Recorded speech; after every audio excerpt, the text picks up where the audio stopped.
오늘은 마가복음 2장 1절에서 12절까지 말씀입니다. 예수님께서 이 땅에 오셔서 하나님의 나라의 복음을 전하고 병자들을 고치실 때 수많은 사람들이 모여들기 시작했습니다. 예수님을 한번 보려고 모이기도 했고, 말씀을 듣기 위해서 모이기도 했고, 어떤 이들은 병 고침을 받기 위해서 모이기도 했습니다. 그런데 문제는 그렇게 모이다 보니까 혼자 힘으로 나올 수 있는 사람들은 다 나올 수 있지만 스스로 나올 수 없는 사람들은 이 자리까지 오기가 힘들었습니다. 거동이 불편한 사람들은 나오기가 어려웠을 것이고요. 몸져 누워있던 사람들은 더더욱 그랬을 것입니다. 사람들이 많이 모여있기 때문에 거기 모인 자들은 그나마 그래도 좀 건강한 사람들이 그 앞에 다 가득 차 있지 않았겠어요. 그들이 다 장벽이 되고 그들이 하나님 앞에 나아가는데, 예수님께 나아가는데 장애물이 되었을 것입니다. 이러한 상황 속에 한 중풍병자가 예수님께 나오고 있는 것입니다. 이 중풍병자는 들것에 매여서 이 들것에 이렇게 온 것을 보면 분명히 스스로 혼자 오기는 힘들었을 것입니다. 그래서 혼자 온 것이 아니라 스스로 올 수 없었기 때문에 다른 이들이 이 사람을 도와서 예수님께로 오게 만들었다라고 하는 것이 오늘 본문에 나오는 내용입니다. 이 사람이 어떻게 올 수 없는 사람이 올 수 있었나? 결국은 보면 이 사람을 돕는 자가 있었다는 거죠. 네 사람이 이 사람을 메고 왔다고 표현해요. 3절에 보니까 사람들이 한 중풍병자를 네 사람에게 메워가지고, 그러니까 지금 네 사람만 중풍병자를 데려온 게 아니죠. 사람들이 한 중풍병자를 네 사람에게 메워가지고, 그러니까 여러 사람들이 네 사람에게 부탁을 해서 그 사람을 지금 메고 오고 있는 것이죠. 그렇게 와서 지금 예수님께로 왔다라고 말씀하고 있는 거예요. 여러분, 한 사람이 주님을 만날 수 있도록 4명의 메고 오는 사람과 수많은 사람들이 지금 돕고 있다라고 말하고 있어요. 장애물이 있으면 그것을 해결해서라도 예수님 앞에 세워놓고 싶은 것이 이들의 마음이었어요. 그래서 딱 왔더니 사람들이 많으니까 어떻게 합니까? 4절, 무리들 때문에 예수께 데려갈 수 없으므로 그 계신 곳에 지붕을 뜯어 구멍을 내고 중풍병자가 누운 상을 달아내렸다라고 말하고 있어요. 그러니까 사람이 많으니까 안 돼서 옥상으로 올라가서 지붕을 뜯어서 그렇게라도 예수님을 만나게 하겠다라고 하는 것이 지금 이 사람들의 의지인 것이죠. 그렇게 하면 예수님께서 이 사람을 어떻게든 해결할 것이다 라고 하는 것이 이들의 믿음이었어요. 그래서 오늘 본문에 보면 예수님께서 5절에 예수께서 그들의 믿음을 보시고, 이건 중풍병자 한 사람의 믿음을 본 게 아니에요. 그 사람들의 믿음을 보시고 어떻게든 주님 앞에만 데려다만 놓으면 주님이 어떻게 하실 거야 라고 하는 그들의 믿음을 보시고 예수님께서 이 중풍병자를 치유해가는 역사가 오늘 본문에 나오는 것입니다. 오늘 본문이 우리에게 알려주는 메시지는 무엇입니까? 한 사람이 예수님을 통해 죄사함을 받고 일어나서 치유함을 받는 그 역사가 일어나기까지 많은 사람들이 이 한 사람을 위해 움직이고 있고 돕고 있다는 것입니다. 이 한 사람을 위해 네 사람은 함께 메고 와야 했고, 이 한 사람을 위해 수많은 사람들이 같이 움직여주고 있다는 것이죠. 우리가 이 말씀을 대할 때 믿음의 사람들은 교회가 한 영혼을 살리고 한 영혼을 구원하기 위해 어떻게 움직여야 되는가를 잘 알려주고 있습니다. 우리가 어떤 사람을 전도할 때 우리가 함께 목장에서 이 분을 주님 앞으로 인도하고 싶습니다 라는 마음으로 함께 기도하잖아요. 그 한 영혼이 주님 앞에 세워지기까지 같이 기도하는 것이죠. 그 사람이 교회를 왔어요. 내가 열심히 전도해서 온 것 같지만 그 사람을 또 맞이하려고 하는 사람들이 기다리고 준비하고 있는 것이죠. 저분 드디어 왔어. 오늘 온다고 합니다. 그래요? 그리고 그 사람을 맞이하는 것이죠. 인사도 하는 것이죠. 손도 한번 잡는 것이죠. 잘 오셨다라고 환영하는 것이죠. 그래서 예배를 드리고 나면 같이 식사 한번 하시죠. 내려가시죠. 그렇게 권해서 또 같이 둘러앉는 것이죠. 여러분, 한 사람이 주님께로 나와서 그가 예수님을 만나기까지에는 한 사람이 아니라 많은 사람들이 돕고 있는 거예요. 제가 예전에 이 전도 어떤 세미나에서 들어보니 그런 말씀을 하시더라고요. 한 사람이 예수님께로 오기까지 적어도 10명 이상의 전도하는 사람을 만났다라는 이야기를 하시더라고요.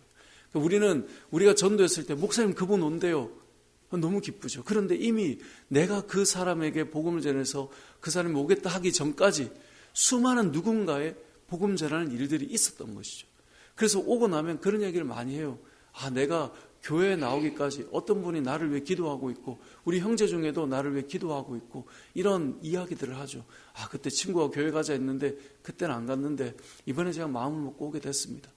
여러분, 오늘 이 본문에 중풍병자 한 사람을 위해서 사람들이 네 사람을 동원해서 매개하고 지붕을 뜯어서 달아내리고 이러한 일처럼 여러분, 한 사람이 구원받기까지는 그런 과정 속에는 많은 사람들의 수고와 헌신이 담겨 있다라고 하는 것.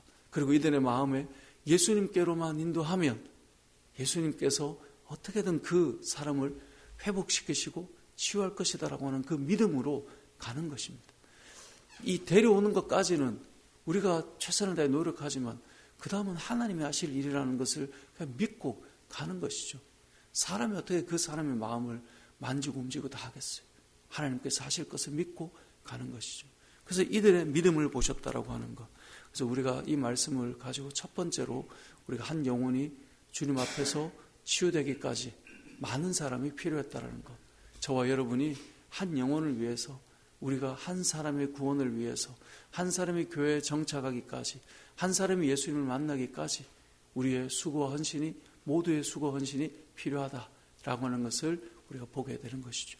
또 한 가지 오늘 말씀은 이렇게 온 사람에게 예수님께서 중풍병자를 치유해 주는 일로 바로 시작되지 않고 5절에 보면 이렇게 말씀합니다. 그들의 믿음을 보시고 작은 자의 내 죄사함을 받았느니라. 죄사함에 대한 이야기를 하고 있어요. 그러자 여기에 있던 서기관들이 마음에 생각합니다. 아니, 이 사람이 지금 무슨 말을 하냐. 죄사함은 하나님에게만 있는 권세인데 감히 이 사람이 누구이길래 이렇게 말을 하느냐. 이건 신성모독이다. 이렇게 말하고 있는 것이죠. 이런 마음의 속마음을 알자 예수님께서 뭐라고 말씀하십니까? 어찌하여 이것을 마음에 생각하느냐? 중풍병자에게 내 죄사함을 받았느니라 하는 말과 일어나 내 상을 가지고 걸어가라 하는 말 중 어느 것이 쉽겠느냐? 자, 여러분, 어느 것이 쉬워요? 한 사람이 지금 뭔가 병이 있는 사람이 있어요. 그 병이 있는 사람, 병이 나아라 라고 말하는 것과 너의 죄가 사함을 받았다라고 말하는 것, 여러분이면 뭐가 더 쉽겠어요? 이거 고민이 되나요? 당연히 일어나 가라 이것보다는 너 죄사함을 받았다, 이게 훨씬 쉬운 거죠. 왜냐하면 죄사함을 받았다라고 하는 것은 눈에 보이지 않는 이야기잖아요. 그러니까 지금 눈에 보이지 않는 것을 말씀하고 있어요. 당연히 일어나 걸어라가 더 어려운 이야기죠. 그런데 이 사람들이 생각하겠죠. 이 죄사함의 권세에 대해서. 그런데 예수님께서 지금 이렇게 이야기를 하고 있는 거예요. 어느 것이 쉽겠느냐? 당연히 죄사함의 권세가 쉬운 것이다. 하지만 내가 죄사함의 권세가 있는 줄을 너희로 알게 하기 위해서 이걸 말한다는 거예요. 그러니까 지금 너희가 볼 때 이건 너무나 쉬운 말인데, 야, 저 말은 나도 하겠다라고 하는 말이겠지만, 내가 굳이 쉽다라고 하는 것을 먼저 말하고 있는 것은 죄사함의 권세가 있다는 것을 알리기 위함이라고 말씀하고 있는 거예요. 그리고 나서 그건 나도 하겠네 라고 하는 것, 하지만 너희가 더 어렵게 여기는 것, 그것을 행해 주시는 거예요. 그러면서 11절에 내가 너에게 이르노니 일어나 내 상을 가지고 집으로 가라. 이 사람이 일어나 가는 것이죠. 모든 사람들이 놀라워하는 것입니다. 우리가 생각할 때 예수님께서 죄사함의 이야기만 하고 말았다면 이들은 생각하겠죠. 그건 나도 하겠다. 그건 누구나 할 수 있겠네. 말인데 뭐. 그런데 일어나 걸어가라라고 하는 사건을 예수님께서 행하심을 통하여서 이 어려운 것도 행하시는데 저 쉬운 것을 그냥 말로 내뱉은 것이 아니구나라고 하는 것. 예수님 말씀하신 것처럼 죄를 사하는 권세가 있는 줄을 알게 하기 위해서 일을 하고 있다라고 말씀하고 있는 것이죠. 예수님께서는 이 땅에 오셔서 우리에게 보여주시고 싶은 것이 있었습니다. 단순히 병 고침이 없이 이런 말만 했다면 사람들은 그건 나도 하겠네, 너무나 쉽게 생각했죠. 하지만 그걸 말씀하셨어야 되는 거예요. 왜요? 죄사함의 권세가 있는 줄을 너희가 알아야 하기 때문에. 그래서 이 죄사함의 권세가 있음을 예수님께서 보여주시고 있는 것입니다. 여러분, 성경을 통해 주님이 이 땅에 오신 이유가 무엇일까요? 안진뱅이가 일어나고 눈먼 자가 눈을 뜨고, 그리고 이 중풍병자가 나음을 얻고 수많은 사람들이 치유를 받았어요. 사람들은 늘 생각하죠. 이건 기적이다. 주님 앞에 나아가서 우리도 좀 고침을 받자. 그런데 예수님께서 말씀하시는 거예요. 죄사함의 권세가 있는 것을 보여주고 싶은 거예요. 이게 본질이 아니라는 거예요. 너의 죄가 사함을 받고 이건 신성모독 아니냐, 이 권세는 하나님께 있는 것이 아니냐라고 하는 것을 보여주고 싶은 거예요. 여러분, 교회는 무엇을 외치고 싶은 자리일까요? 교회는 우리 안에 죄가 있는 그 죄 사함이 우리 하나님 앞에 그 권세가 있다는 것을 기억하고 죄 사함의 은총을 받고 그 은혜를 누리는 곳이 교회 공동체다라고 하는 것, 예수님이 세우신, 예수님의 피로 사신 교회다라고 하는 것을 우리가 기억해야 되는 것입니다. 우리는 교회 안에서 기적을 많이 꿈꾸기도 합니다. 그리고 실제로 하나님께서 기적을 행하시기도 합니다. 기도 가운데 하나님 살려주십시오 라고 말할 때, 우리가 그렇게 간절히 부르짖을 때 하나님께서 살려주시는 은혜들을 우리는 경험하곤 합니다.